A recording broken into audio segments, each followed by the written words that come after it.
계십니까? 여러분 예수 그리스도를 믿고 계십니까? 아멘. 그렇다면 내가 예수 그리스도를 믿고 있다는 것을 어떻게 확인하시겠습니까? 내가 예수 그리스도의 사람이라는 것을 어떻게 확인하시겠습니까? 세상의 다른 사람들이 나를 보고 뭐라고 하는 거 그거 말고요. 내가 하나님 앞에서 섰을 때 내가 하나님의 사람인 것을 어떻게 확인할 수 있는가? 단순히 교회에 나오기 때문에 혹은 내가 그동안 20년, 30년 신앙생활을 했기 때문에 예수 그리스도를 믿는 사람인가? 아니면 한때 열심히 교회 일을 섬겼던 사람이기 때문에 나는 구원받은 사람인가? 우리는 심각하게 다시 한번 예수 그리스도를 믿고 있는가를 돌아보아야 합니다. 그래서 너무 단순하게 믿지요. 교회 다니니까. 구원받으셨습니까? 아이 그럼요. 내가 교회 다닌 지 30년, 40년이 됐는데요. 그러나 한번 큰 파도가 밀려오고 고난과 시련의 시간을 1년, 2년, 5년, 10년을 지나고 보면 우리는 스스로 생각하기를 내가 정말 예수님을 믿는가 하는 심각한 고민에 빠져서 뿌리채 우리의 믿음이 흔들리는 경험을 거의 예외 없이 다 하고 있다는 사실입니다. 그래서 우리는 주님 앞에서 한번 돌아보아야 합니다. 나는 믿음이 있는가? 나는 정말 예수님을 믿는가? 하나님은요 믿음의 한 사람을 찾고 계십니다. 뭐냐면 믿는 자가 순종하기 때문입니다. 여러분 믿음을 갖고 있다는 증거는 무엇인가? 순종을 통해서 보여준다는 사실입니다. 내 안에 믿음이 있다면 내가 믿는 사람의 말을 분명히 듣고 따라가게 되어 있습니다. 그러나 내가 아무리 믿음이 있다고 말한다 할지라도 내 안에 믿음이 없다면 말하는 사람의 말에 상관없이 내 식대로 살게 되어 있는 것입니다. 히브리서에 보면 믿음에 대해서 이렇게 말합니다. 믿음은 바라는 것들의 증거며 실체며 보지 못하는 것들의 증거입니다. 참으로 조상들은 이 믿음으로 인정을 받았습니다. 믿음으로 우리는 온 세상이 하나님의 말씀으로 창조됐고 따라서 보이는 것은 나타난 것으로 말미암아 지어지지 않은 것을 압니다. 믿음으로 아벨은 가인보다 더 나은 제사를 하나님께 드렸고 이로써 그는 의롭다는 인정을 받았습니다. 하나님께서 그의 예물에 대해 인정해 주셨습니다. 그는 죽었지만 믿음으로 여전히 말하고 있습니다. 믿음으로 에녹은 죽음을 보지 않고 들림을 받았습니다. 하나님께서 그를 데려가셨기 때문에 그는 더 이상 보이지 않았습니다. 들려가기 전에 그는 하나님을 기쁘시게 하는 사람이라는 인정을 받았습니다. 믿음이 없이는 하나님을 기쁘게 할 수 없습니다. 그러므로 하나님께 나아가는 사람은 하나님이 계신 것과 하나님은 그분을 간절히 찾는 사람들에게 상 주시는 분임을 믿어야 합니다. 아멘. 여러분 이것이 믿음이라는 겁니다. 믿는 자는 그 믿는 상대의 말하는 모든 것을 듣고 순종하게 되어 있습니다. 사랑하는 여러분 예수 그리스도를 믿으십니까? 그렇다면 예수님의 말씀에 순종하셔야 됩니다. 여러분 예수님의 말씀에 다 순종하고 계십니까? 그렇다면 여러분은 예수님을 믿는 사람입니다. 사랑하는 여러분 하나님의 말씀에 온전히 순종하며 살아가고 계십니까? 그렇다면 여러분은 하나님을 믿는 사람입니다. 나의 삶이 어려우냐? 나의 삶이 지금 잘 살고 있느냐? 내가 지식이 있느냐 없느냐 능력이 있느냐 없느냐가 아닙니다. 여러분의 삶 가운데 하나님의 말씀대로 사는 흔적과 증거가 있다면 여러분은 하나님을 믿는 것입니다. 그러나 여러분의 삶 가운데 예수 그리스도의 말씀대로 순종하는 삶의 증거가 없다면 믿고 있는다고 착각할 수 있다는 사실. 예수님을 정말 믿는 사람은 주님의 말씀대로 살아갑니다. 하나님을 정말 믿는다면 하나님의 말씀대로 살게 되어 있습니다. 그래서 제자들을 통하여 주님께서 우리에게 보여주시는 것입니다. 왜냐하면 제자들은 예수님을 믿는 믿음을 가지고 순종함의 모습을 보여주고 있기 때문입니다. 우리 12절 말씀을 같이 한번 읽어보겠습니다. 12절입니다. 시작.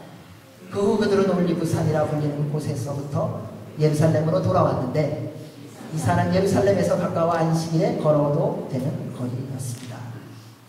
그 후 예수님께서 승천하시기 전에 명령하신 모든 말씀을 듣고 난 후, 승천하시기 전에 주님께서 명령하신 그 말씀을 듣고 난 후에 제자들은 말씀대로 순종하여 예루살렘으로 돌아갔습니다. 그리고 이 주님과 함께 마지막 만찬을 했던 다락방으로 올라갔다. 말씀은 그렇게 증거하고 있습니다.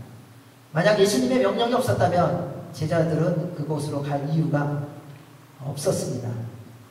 왜냐하면 제자들은 예수님의 십자가 사건이 있은 후 그들의 모든 마음은 이전의 삶으로 이미 다 돌아가 있었기 때문에, 나 이제 제 베드로는 나 이제 어부의 삶으로 돌아간다. 세금을 거뒀던 사람은 나는 이제 또 그 직업으로 돌아간다. 예수님의 십자가 사건을 후 그들은 이전에 세상의 삶으로 돌아가기로 모든 계획과 마음을 가졌던 것을 볼 수 있습니다. 왜냐하면 그들의 모든 계획과 모든 꿈은 예수님과 함께 있을 때 뿐이었기 때문입니다. 누가 그들을 제자로 불렀습니까? 예수님입니다. 제자들이 스스로 자청해서 예수님 앞에 나아가 예수님, 당신을 보니까 굉장히 능력이 있는데 제가 제자 되겠습니다 라고 말한 사람이 없습니다. 주님께서 찾아 나셔서 제자를 다 부르셨다는 사실입니다. 부르신 분이 예수님이세요. 오늘날 우리가 오해하고 착각하는 큰 이유 가운데 하나는 뭐냐면요, 우리가 예수님을 찾은 것처럼 착각한다는 겁니다. 마치 내가 예수님을 선택하고 주님은 나에 대해서 관심이 없었는데 내가 예수님에게 먼저 관심을 갖고 예수님 저 좀 보십시오. 내가 당신을 위하여 섬겨드리겠습니다. 내가 당신을 위하여 일하겠습니다. 라고 내 능력으로, 내 지식으로, 내 경험으로 그분을 섬기는 것처럼 착각했던 수많은 순간들이 얼마나 많은지. 그런 분들의 공통점이 있습니다. 시간이 지나 고난과 시련이 시간이 지나면요 다 떠납니다. 왜요? 주님이 부른 게 아니라 내가 그분 앞에 갔었기 때문에, 내가 필요해서 그분을 찾았던 세상적인 욕심이기 때문에 내 인간적인 욕심과 야망이 이루어지지 않으면 언제라도 예수님을 떠날 수 있기 때문에요. 그러나 제자들이 예수님 앞에 나온 게 아니라 예수님이 그들을 부르셨다는 사실이에요. 그리고 지난 3년 동안 예수님이 수많은 기적과 이사를 이루셨을 때 수많은 사람들이 따라왔습니다. 누구 때문에 따라왔습니까? 예수님 때문에. 제자들 때문에 아니에요. 제자들이 뭐 볼 게 있어요? 어부들이었고 텍스 콜렉터였고 맨 별볼일 없던 사람들이 제자들이었는데 그들을 보고 누가 따라왔겠습니까? 주님의 그 주옥 같은 말씀, 주님의 기적과 이사, 그분의 권위 있는 말씀을 따라 수많은 무리들이 모였었는데 그 근거가 되는 예수님이 돌아가 보시니 그들이 있을 이유가 하나도 없지 않겠습니까? 예수님이 계시지 않으면 모든 계획과 꿈은 아무 소용이 없습니다. 아지랭이와 같은 것이 되어버렸습니다. 십자가 사건을 통해 제자들은 모든 인간적인 야망과 욕심이 송두리째 무너져 버렸습니다. 인간적으로 볼 때 그들이 예루살렘 성에 더 이상, 예루살렘이라는 곳에 더 이상 있을 이유가 없어질 거예요. 왜요? 예수님이 잘 돼야 내가 그곳에서 한몫 잡고 번세를 누리고 살아갈 텐데 그 예수님이 돌아가 버리셨으니 무슨 근거로 거기에 있겠습니까? 하지만 인간적인 좌절과 낭망이 바로 예수님의 제자들께 새롭게 세워지는 과정으로 변화되는 순간이 되었습니다. 이것이 복음의 비밀입니다. 사랑하는 여러분, 여러분의 인생 가운데에 십자가의 사건이 있으십니까? 여러분 지금까지 예수 그리스도를 믿으면서 따라오면서 여러분의 삶 가운데, 신앙생활 가운데 십자가의 사건이 있었냐는 겁니다. 우리는 예수님을 따라왔지만 사실은 내 야망이 많지 않았습니까? 내가 원하는 거 이루고 싶어서, 내가 계획한 거 이루고 싶어서 그분 앞에 나온 적 많지 않습니까? 제가 열심히 기도했어요. 저 마치 부주를 내듯이 헌금도 열심히 하고 열심히 몸을 들여서 뭔가 또 하고, 근데 내가 정한 시간에 내가 원하는 것이 하나도 이루어지지 않으니 어느 틈엔가 예수 그리스도와 나와 상관없는 삶을 살아가고 있지는 않습니까? 십자가의 사건이 없으면요, 여러분 부활의 사건도 없습니다. 예수 그리스도의 십자가의 사건이 있어야 우리의 인간적인 욕심과 야망으로 따랐던 예수 그리스도의 따름이 변화의 순간으로 변화되는 시점이 되는 것입니다. 사랑하는 여러분, 저는 여러분에게 십자가의 사건이 있기를 주의 이름으로 축원합니다. 십자가를 경험하지 않으면 nothing, 아무것도 아닙니다. 여러분, 우리 인간의 삶 속에 예수 그리스도의 십자가의 사건을 경험하지 못했다면 여러분 다시 시작하십시오. 열심히 달려오셨는지는 모르지만 잘못 달려오셨어요. 아니, 출발도 하지 못하는 것이요. 제자들은 예수 그리스도의 십자가의 사건을 통하여 드디어 제자로서의 새로운 출발합니다. 부활하신 예수님이 인간적인 좌절과 낭만 가운데 있는 제자를 또 찾아가셨습니다. 잡히시기 전날 밤에도 말씀해 주셨는데 제자들은 그거 기억한 적이 없어요. 제자들이 드디어 예수님 말씀하셨는데 부활하셔서 오시겠지, 언제 오시려나, 3일째는 부활하신다고 했는데 왜 4일째가 됐는데도 안 올까, 5일째인데 왜 안 오지, 이렇게 생각한 제자가 한 명도 없다는 것입니다. 주님이 그들을 찾아가셨습니다. 그리고 하나님 나라에 대해서 말씀하시고 승천하시기 전에 명령하셨습니다. 이 놀라운 만남을 통하여 부어진 은혜가 있는데 그게 뭐냐면요, 하나님의 믿음이에요. 이전에 제자들이 예수님을 믿지 않았는가? 믿었죠. 분명히 이전에도 예수님을 믿었습니다. 그래서 예수님이 말하는 것이라고 다 따라갔어요.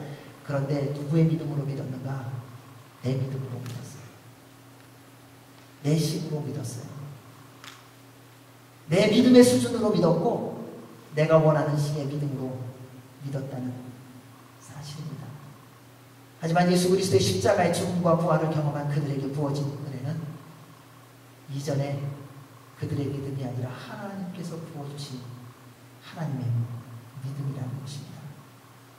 더 이상 세상의 경험과 상식의 믿음이 아닌 죽었다가 다시 살아나신 살아계신 하나님의 아들 예수 그리스도를 믿는 믿음을 소유하게 된 것입니다. 사랑하는 여러분, 이 믿음을 가져야 믿음 생활의 시작됩니다. 교회 생활 열심히 했다고 믿음 있는 거 아닙니다. 여러분, 교회를 몇 개를 개척했다고 믿음 있는 게 아니라는 겁니다. 열방을 다니면서 수백 개, 수천 개의 교회를 세웠지만 그러나 정작 믿음은 없을 수 있어요. 수없이 많은 사람을 돕고 예수 그리스도를 전하는 삶을 살았는지는 모르지만 그러나 정작 그 사람은 구원받지 못했을 수도 있다는 것입니다.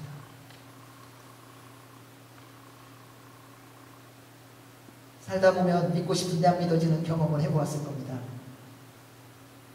예수님을 믿는다면 당연히 예수님의 말씀에 순종하는 것이 기쁨이 되고 가장 즐거움이 되는 게, 우리가 그동안 들은 설교, 그동안 만난 예수님을 통하여 보면 당연한 거 아니겠습니까?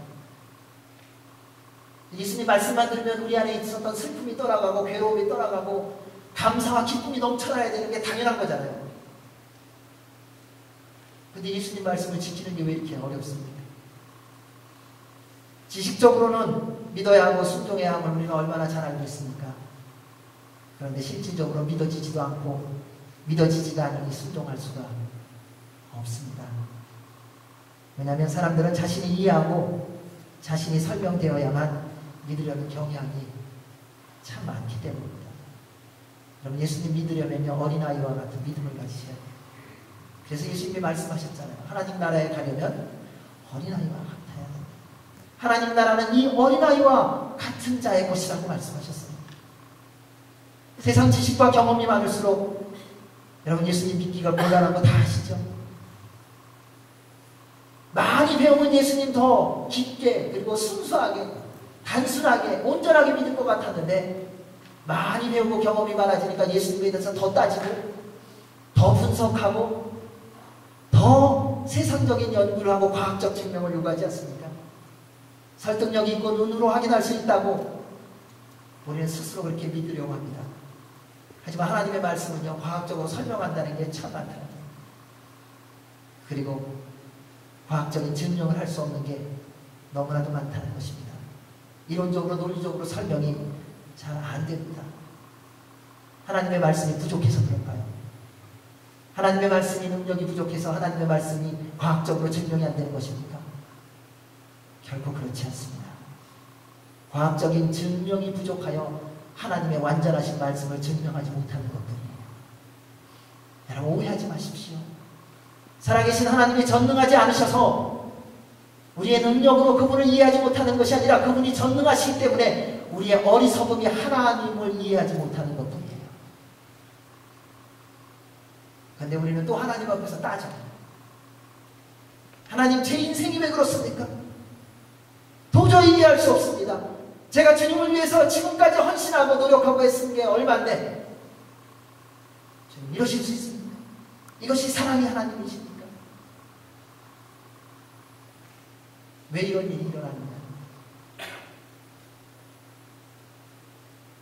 이런 말씀을 증명할 수 없는 것 가운데 가장 대표적인 게 바로 예수 그리스도의 십자가의 죽으심과 부활이에요. 죽는다는 건 부활을 왜요? 지금까지 한 번도 부활해서 산 사람을 우리가 본 적이 없어요. 죽는 건 다 믿어요. 근데 부활은 믿지 않습니다. 왜냐하면 이론과 논리와 과학적 증명이 되지 않는다고 그렇게 생각하고 믿고 있기 때문이에요.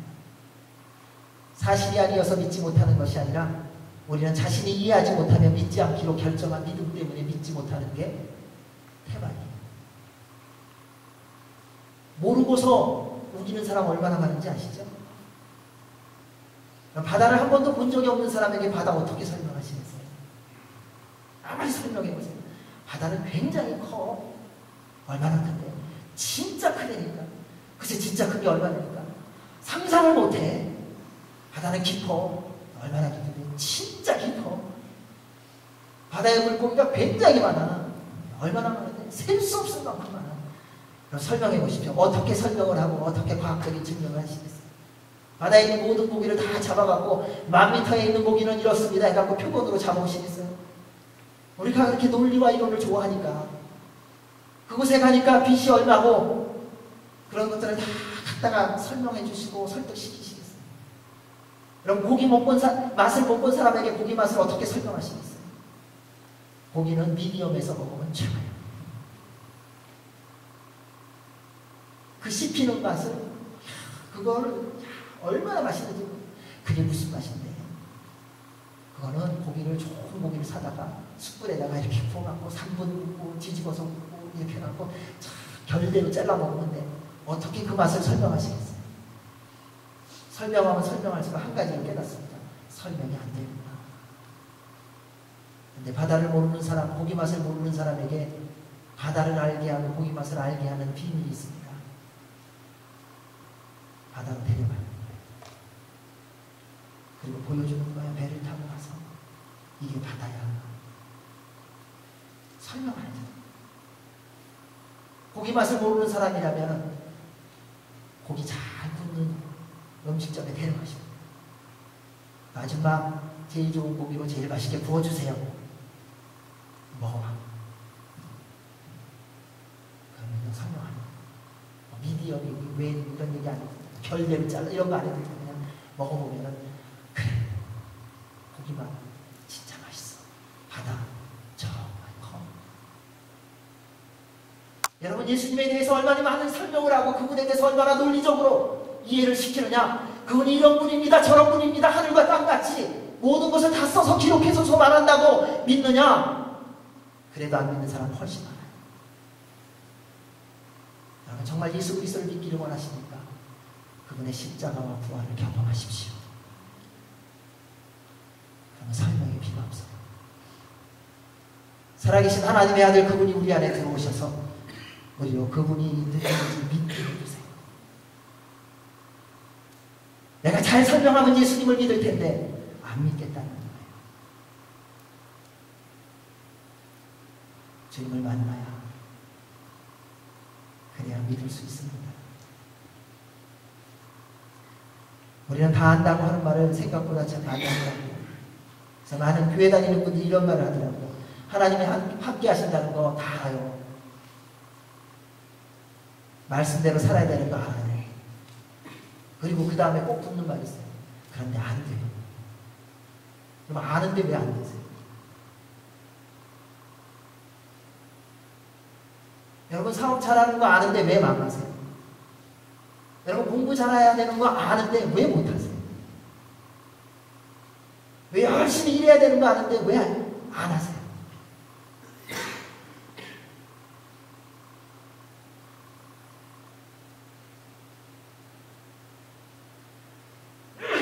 우리는 사실 온전히 믿지 않을 때가 많다는 것입니다. 몰라서 이해가 안 돼서가 아니더라고요. 믿지 않아서 그렇죠. 뭐 이렇게 복잡한 거 아니더라고요. 예수님을 정말 믿지 않아서 그래요. 살아계신 하나님의 아들 예수 그리스도를 정말 믿는다면 여러분 지금 우리 이렇게 살겠습니까? 이렇게 살 수 없지. 그분이 하나님이신데 그 하나님을 믿는 우리가 어떻게 이런 태도로 살고 싶겠습니까? 그분이 온 우주 만물의 주인이라고 믿고 있다면 우리가 어떻게 이런 식으로 살고 싶겠습니까? 그분이 우리의 구세주라고 정말 믿는다면 우리가 어떤 이렇게 더러운 생각을 하며 살 수 있습니까? 여러분 어떻게 우리가 이렇게 주님을 믿는다고 하면서 뻔뻔하게 살 수 있겠어요? 여러분 우리 너무 뻔뻔하지 않습니까? 만왕의 왕을 믿고 있다는 우리, 예수 그리스도가 우리의 구세주라고 믿는다는 우리가 오늘을 이렇게 살아가는 것이 정말 하나님 앞에서 바른 것인가? 정말 이것이 믿음의 삶을 살고 있는 것인가?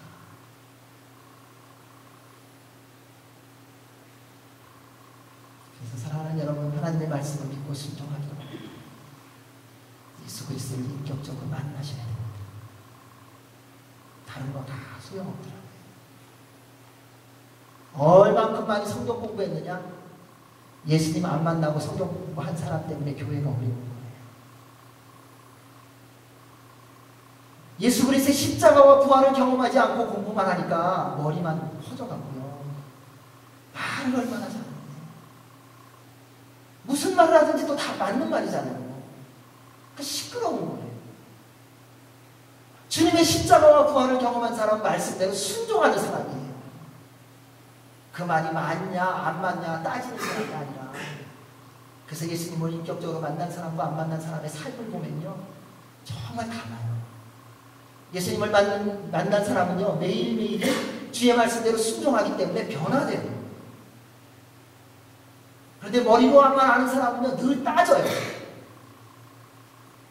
맞느냐 안 맞느냐. 그 대표적인 자가 누군지 아세요? 율법주의자들입니다. 바리새인들입니다. 하나님의 말씀이 아니어서 따졌습니까? 아니요, 하나님의 말씀이었기 때문에 따졌어요. 생명의 말씀이 아니기 때문에 따졌습니까? 아니요, 생명의 말씀이 선포되니까 따졌다니까요.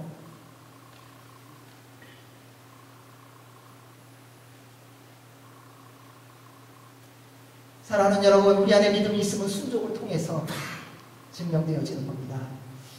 누군가를 믿는다는 증거는 말씀하신 분의 말에 순종할 때 증명되는 것입니다. 아무리 말로 믿고 있다고, 오랜 시간 여러 번 말했다고, 생각으로 믿는다고 해도 행동이 없다면 그것은 결국 믿는 거 아닙니다. 왜냐하면 믿음으로는 행동으로 증명되어지기 때문입니다. 그래서 야고보 사도는 이렇게 말합니다. 믿음도 행함이 없으면 그 자체가 죽은 것입니다. 마치 영혼 없는 몸이 죽은 것 같이 행함이 없는 믿음도 죽은 것입니다. 우리가 만약 예수님을 구주로 믿는다면 여러분 분명히 하나님의 말씀대로 살아가실 것입니다. 내가 예수님을 믿는지 걱정하지 마십시오. 그냥 삶을 보시면 돼요. 내 오늘의 삶을 하나님의 말씀대로 살았다. 여러분 잘 믿으시고 고민하지 마세요. 하루 지나면서 하루를 돌아볼 때에 하나님, 오늘 제가 넘어지고 쓰러지고 또 실패한 부분이 있지만 그러나 하나님의 말씀대로 살기에 최선을 다했고 순종하며 살았습니다. 감사합니다. 여러분 잘 믿으시는 거예요. 뭐 내가 예수님 믿는지 안 믿는지 갖고 맨날 고민할 필요 없으세요. 그냥 하루를 마무리하면서 주님 앞에서 내 산 모습 돌아보면 내가 어떻게 살았는지 스스로 판단할 수 있도록 주님이 허락해 주셨기 때문에 그 믿음의 모습을 사도들이 보여줍니다. 우리 13절 말씀을 같이 읽습니다. 시작. 그들은 예루살렘 안으로 들어와서 자기들이 묵고 있던 다락방으로 올라갔습니다. 거기 있던 사람들은 베드로, 요한, 야고보, 안드레, 빌립, 도마, 바돌로메, 마테, 알페오의 아들 야고보, 열심당원 시몬, 그리고 야고보의 아들 유다였습니다. 사도들은 예수님의 말씀대로 예루살렘에 들어왔고 마가의 다락방에 올라갔습니다. 마지막 만찬을 했던 곳이었습니다. 그들에게는 다시 생각해보고 싶지 않은 장소였겠지요. 주님이 하셨던 모든 말씀이 다시 생각났을 겁니다. 그때 우리 예수님이 여기 앉으셨었지. 나에게 이렇게 빵을 떼어주셨지. 잔을 들고 감사기도를 하신 후에 나에게 그 잔을 주셨었는데 여러 가지 생각이 다 지나갔던 그리고 생각나는 시간이었을 것입니다. 그런데 그 자리는 어떤 자리였는가? 인간의 모든 야망이 무너졌던 자리였다는 것입니다. 사랑하는 여러분, 하나님의 가장 위대한 하나님의 역사가 일어나는 순간은요, 우리의 가장 위대한 야망이 무너지는 순간이에요. 내 안에 있는 욕망, 내 안에 있는 욕심, 내 안에 있는 더러운 죄악이 무너지는 순간 하나님의 거룩함이 회복의 역사가 시작되고 하나님의 나라의 새 출발이 시작되는 줄로 믿습니다.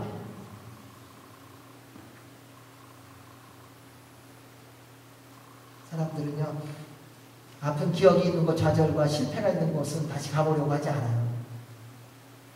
그래서 한국 남자들은 군대를 잘 안 가요. 그래서 군대 쪽을 향해서는 머리도 안 들어요. 화장실 가도 그쪽으로는 안 가요. 지긋지긋해요. 왜 그런지는 모르지만 아무튼 그만큼 마음에 어려움이 있고 상함이 있었던 곳이 군대였는지도 모르겠습니다. 제자들도 예루살렘 성 마가의 다락방이 그러한 곳이 아니었을까요? 상황적으로 별로 좋지 않습니다. 오히려 종교 지도자들이 이제 공격하고 새로운 어려움을 줄 수 있는 상황이었습니다. 하지만 사도들은 예수님의 말씀에 순종했습니다. 십자가에 죽으시고 부활하신 예수님을 만나고 그분이 주신 믿음을 소유했기 때문에요. 믿음을 순종하게 하는 힘입니다. 따라서 우리가 정말 예수님을 믿는다면 그 믿음을 말씀대로 순종함을 통하여 드러내게 될 것입니다. 순종이란 복잡하거나 혼란스러운 게 아닙니다.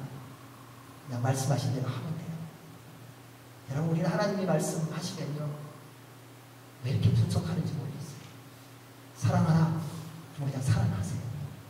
이 사람은요, 사랑 못할 만해요. 하나님 아시잖아요. 이런 사람 사랑해서 저희 교회 망했다니까요. 제가 이 사람 믿다가 망했다니까요. 하나님이 말씀하시면요, 그냥 순종하세요.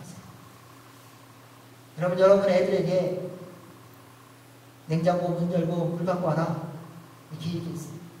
그랬더니 아들이, 딸이 얘기해요. 아빠 물 갖고 오는데, 엄마 물 갖고 오는데 커피잔 해드릴까요? 물컵 해드릴까요? 대접 해드릴까요? 접시는 할까요? 말까요? 냉장고에서 물 꺼낸 거 끓여서 드릴까요? 아니면 창고로 할까요? 좀 미지근하게 할까요? 그냥 갖고 오래면요, 네 하고 갖다 드리면 돼요. 그게 다예요.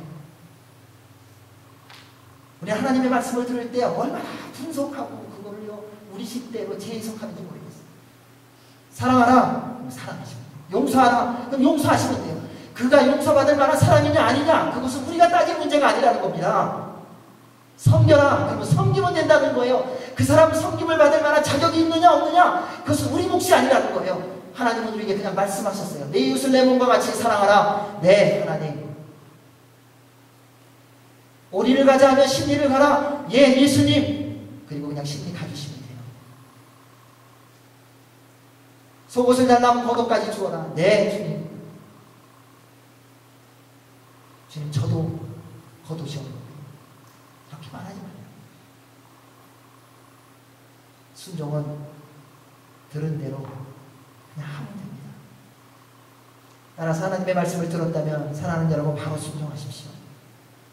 희한한 것은요, 하나님의 말씀을 듣고 바로 순종하지 않으면 시간이 갈수록 순종 못합니다.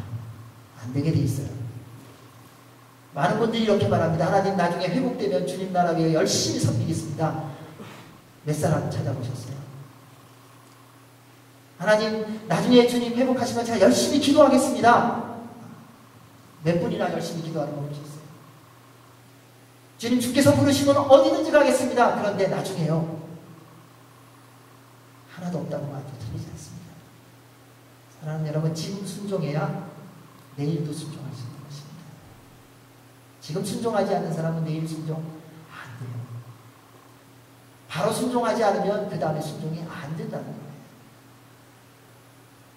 우리는 순종 못할 이유를 찾지만 우리 하나님은 말씀하십니다. 이유를 찾지 말고 그냥 순종하라고요. 자꾸 세상 기준과 상황이 우리를 흔든다고 말하지만 아니요. 이것이 사탄의 전략입니다. 순종은 연구하고 이해해서 하는 것이 아니라 말씀하시는 분을 믿는 믿음으로 하는 것입니다. 따라서 예수님을 믿는다면 여러분 예수님 말씀에 무조건 순종하십시오. 제발 그것 갖고 분석하지 마세요. 그 시간에 기도하세요. 여러분 우리 말씀 읽으라 그러면 시간이 없다 그래요. 시간이 없는 놀러갈 시간은 왜 이렇게 많으세요? 기도하라 그러면요 시간이 안 된다 그래요. 그래서 밥 먹으면서 2-3시간은 어떻게 보내세요? 주님 앞에 나와서 예배하자 그래요. 그럼 그 예배 2시간, 1시간은 너무 길고 지루해요. 집에서 드라마 보는 3시간은 눈 깜짝할 사이에 지나가고 하나님은 우리를 모르신다고 생각하시나요?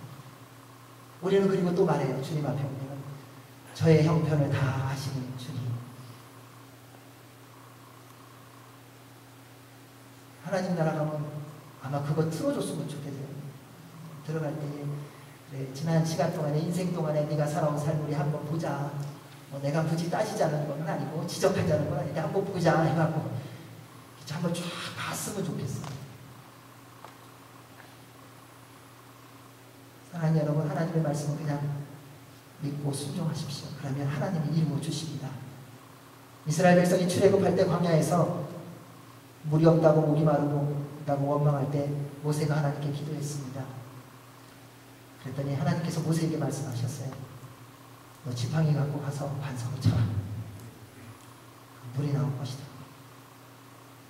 반석을 그냥 쳤어요. 물이 나왔습니다. 다 마셨어요. 만약에 그때 오늘날 우리 같으면 그랬을 것 같아요. 하나님 알겠습니다. 그런데 저의 영혼을 뜨게 하여 주셔서 그 반석 밑에 물이 있는 걸 좀 보게 해주십시오. 그러면 제가 치겠습니다. 만약에 제가 쳤는데 안 나오면 어떡합니까? 그 자존심을 어떻게 갚으시겠습니까? 하나님 저에게 반석을 치고 물이 나올 수 있다는 확신을 주시옵소서. 이런 기도를 안 했어요. 그냥 주님이 말씀하시는 거 듣고 믿고 가서 반석을 쳤어요. 그랬더니 물이 나왔어요. 사랑하는 여러분, 주님께서 여러분에게 약속하신 말씀이 있습니까? 주님을 믿는 믿음으로 그냥 순종하십시오. 그러면 주께서 이루어 주십니다. 주님이 이루어 주실지 안 이루어 주실지, 주님 이것이 주님이 이룰지 않을지 한번 확인해 주십시오. 저로 하여금 깨닫게 해 주십시오. 저가 이해할 수 있도록 설명해 주십시오. 설명하다가 시간 다 가요, 인생이. 약속하신 말씀을 드리는 하나님의 모든 사람들과 한 가지더라고요. 그 하나님의 말씀을 믿고 순종했다는 거예요. 그래서 그대로 이루어진다는 사실입니다. 믿음은요, 설명을 요구하지 않습니다. 믿음은 형식을 요구하는 것이 아닙니다. 그래서 예수 그리스도를 인격적으로 만나셔야 돼요. 왜냐하면 예수님을 정말 만나면 예수님한테 설명을 요구하지 않아요. 네, 주님 그렇게 하겠습니다. 정말 십자가와 부활을 능력을 경험하면요, 주님의 말씀에 대하여 퀘스천을 하지 않아요. 이해가 안 되기 때문에 퀘스천 다는 게 아니에요. 설명이 부족하기 때문에 퀘스천을 다는 게 아닙니다. 믿지 못하기 때문에 그런 거예요. 여러분, 부부끼리 얘기할 때 왜 싸우세요? 의심스러우니까요. 이 사람한테 얘기하는데 이게 뭔가 있다는 거예요. 못 믿겠다는 거예요. 믿으면요, 무슨 얘기를 하든지 그냥 들려지는 거예요. 그리고 믿어져서 그래, 그렇게 하자. 알겠다. 사랑하는 여러분, 주님을 만나는 것은 그래서 얼마나 중요한지 아셔야 됩니다. 이스라엘 백성들이 주님을 믿었을 때 어떤 역사를 경험했습니까? 기적을 경험했습니다. 요단강을 건너 여리고성을 점령할 때 하나님께서 그들에게 주신 전략이 뭡니까? 6일 동안 아침 동안 일어나서 제사장이 법궤를 메고 앞으로 걸어가면서 나팔 불면은 그냥 한 바퀴 돌라는 거예요.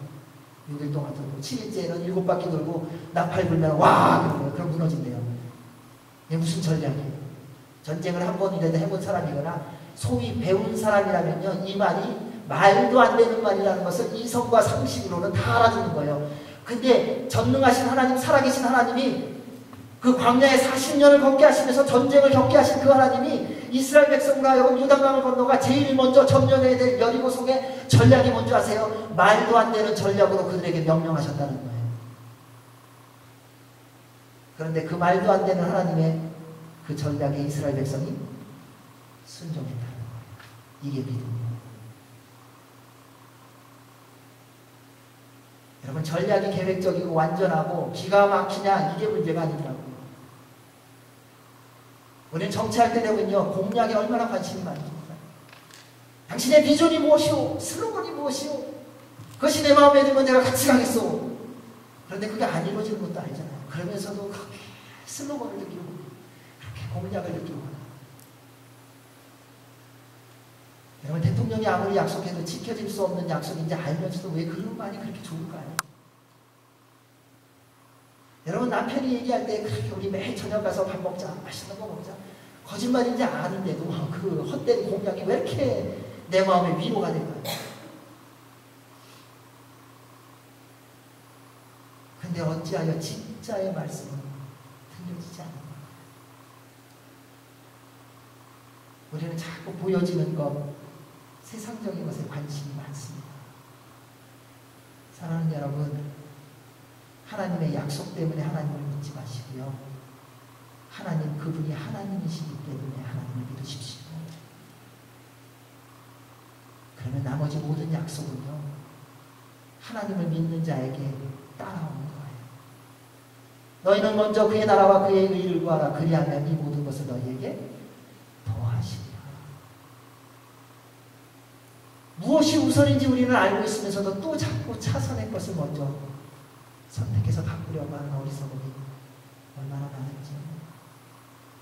사랑하는 여러분, 주님께서 여러분에게 말씀하셨다면 믿으십시오. 그리고 순종하세요. 주의 이름으로 제발 부탁합니다. 지금 여러분의 상황에 안 맞는 말씀을 하셨다. 순종하세요.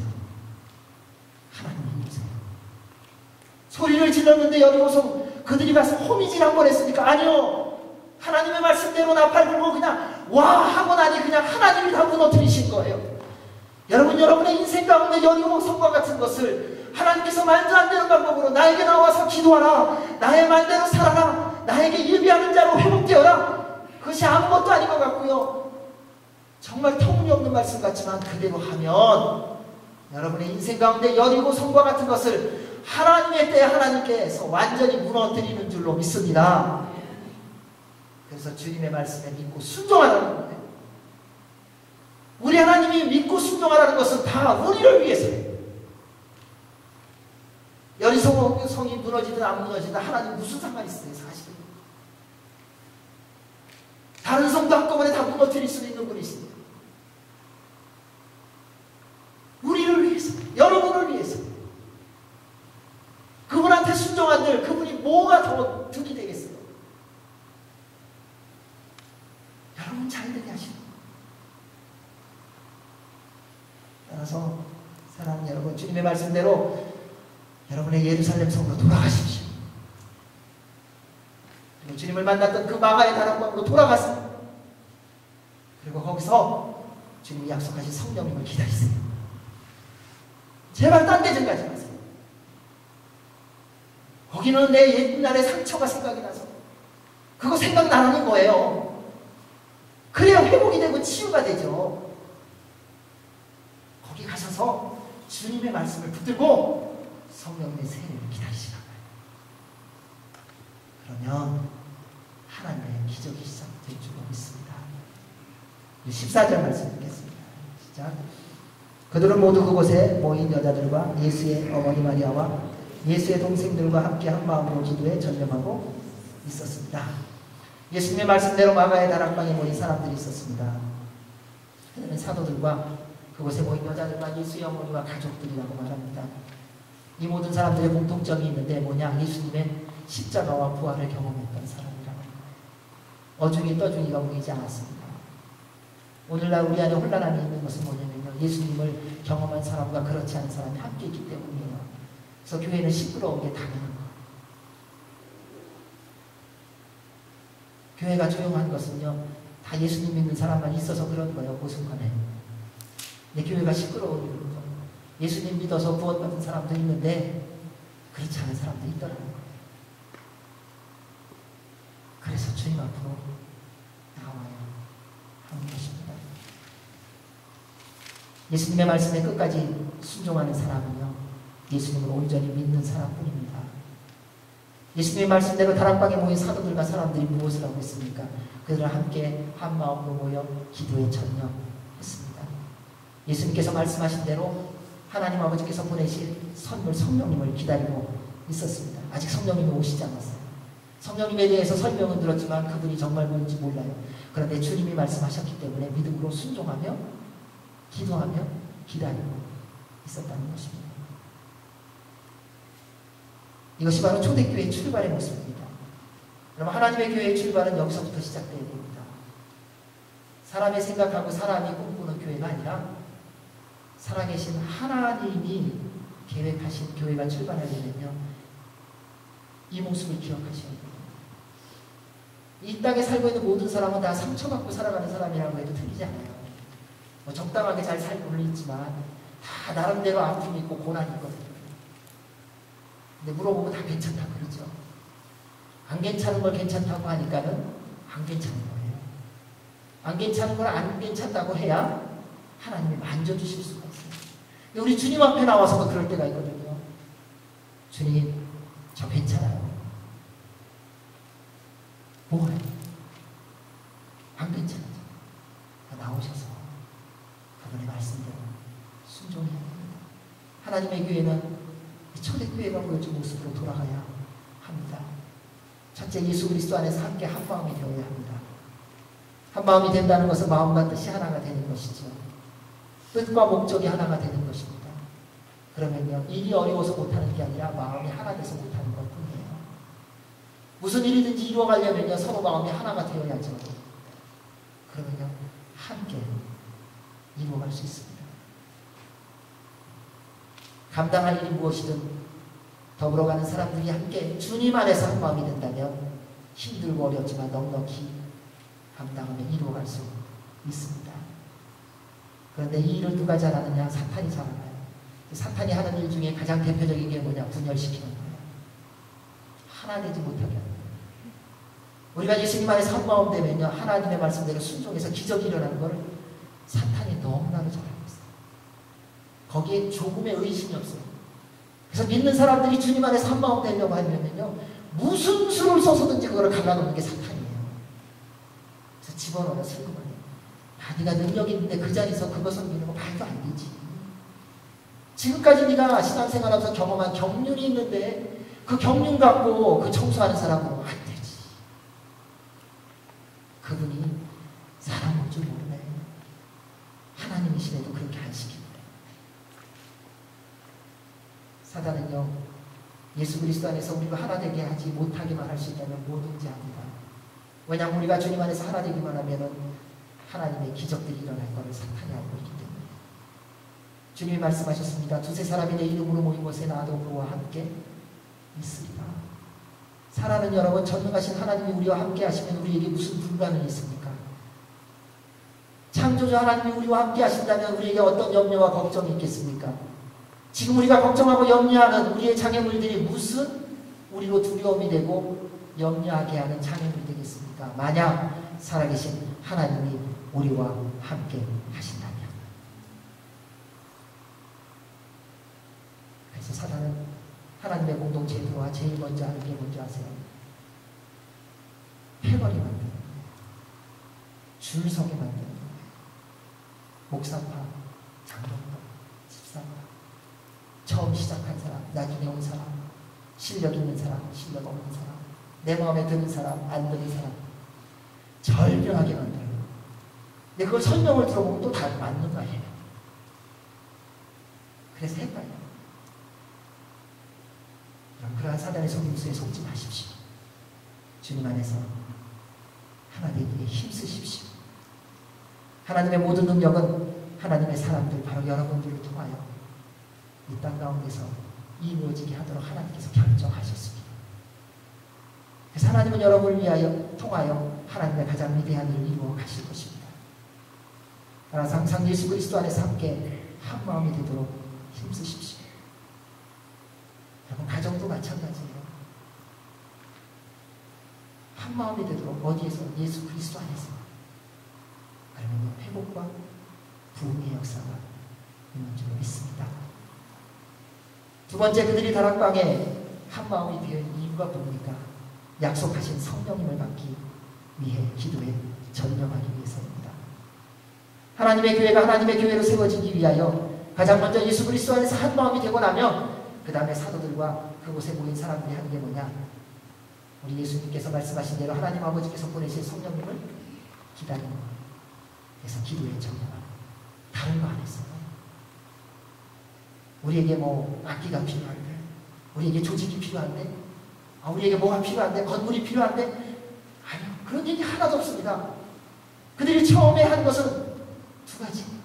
예수 그리스도 안에서 한 마음으로 함께 하나 된 것. 두 번째는 주님 안에서 하나 된 한 마음으로 주께서 약속하신 말씀을 믿는 믿음으로 다락방에 모여서 성령님이 오실 때까지, 성령님의 충만함을 받을 때까지 기도에 전념한 것.